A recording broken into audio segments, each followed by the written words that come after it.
ಕಲಿಕಾ ಪ್ರದರ್ಶನದ 7 ಚಟುವಟಿಕೆಗಳಲ್ಲಿ ಒಂದನೆಯದು ಮುಗಿದಿದ್ದು, ಈಗ ಎರಡನೆಯದು ನಿಮ್ಮ ಪದಕ್ಕೆ ನನ್ನ ವಾಕ್ಯ. ಅಂದರೆ ಒಬ್ಬ ವಿದ್ಯಾರ್ಥಿ ಒಂದು ಪದ ಹೇಳಿದರೆ ಆ ಪದಕ್ಕೆ ಇನ್ನೊಬ್ಬ ವಿದ್ಯಾರ್ಥಿ ಸ್ವಂತ ವಾಕ್ಯದಲ್ಲಿ ಹೇಳಬೇಕು. ಕಾಪಾಡು ಪದಕ್ಕೆ ಸ್ವಂತ ವಾಕ್ಯಗಳು ಹೇಳು. ಕಾಪಾಡು ಸ್ವಂತ ವಾಕ್ಯದಲ್ಲಿ ನಾನು ದೇವರನ್ನು ಕಾಪಾಡಿಕೊಳ್ಳುತ್ತೇನೆ. ದುಡಿ ದುಡಿ ಸ್ವಂತ ವಾಕ್ಯದಲ್ಲಿ ಹೇಳು. ದುಡಿ ಸ್ವಂತ ವಾಕ್ಯದಲ್ಲಿ ಹೇಳೋದು ನಾನು ದಿನ ದುಡಿಯುತ್ತೇನೆ. ಬೇಡು ಸ್ವಂತ ವಾಕ್ಯದಲ್ಲಿ ಹೇಳು. ನಾನು ದಿನಾಲಿ ಬೇಡುತ್ತೇನೆ. ತಾಯಿ ಸ್ವಂತ ವಾಕ್ಯದಲ್ಲಿ ಹೇಳು. ನಾನು ದಿನಾಲು ನಮ್ಮ ತಾಯಿಗೆ ನಮಸ್ಕಾರ ಮಾಡುತ್ತೇನೆ. ಶ್ರೇಯಸ್ಸು ಪದದ ಸ್ವಂತ ವಾಕ್ಯದಲ್ಲಿ ಹೇಳು. ನಮ್ಮ ಶಾಲೆ ತುಂಬ ಅಭಿವೃದ್ಧಿಯಾಗಿದೆ. ಜೋಗುಳ ಪದಕ್ಕೆ ಸ್ವಂತ ವಾಕ್ಯ ಹೇಳು. ಜೋಗುಳ ಪದ ಅಂದರೆ ನಮ್ಮ ಅಮ್ಮ ನಮ್ಮ ತಮ್ಮನನ್ನು ಬಳಸುವಾಗ ಜೋಗುಳ ಪದವನ್ನು ಆಡುತ್ತಾಳೆ.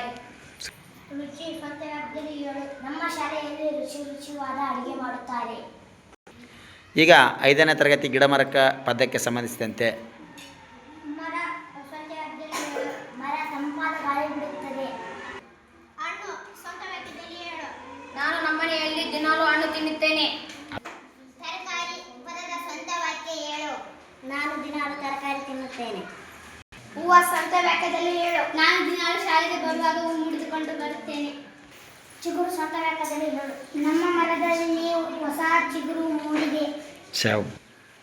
ಚಳಿ ಪದದ ಸ್ವಂತ ವಾಕ್ಯದಲ್ಲಿ ಹೇಳು. ನಾನು ಬೆಚ್ಚಗಾಗಿ ಓದಿಕೊಳ್ಳುತ್ತೇನೆ. ಕೊಂಬೆ ಪದದ ಸ್ವಂತ ವಾಕ್ಯ.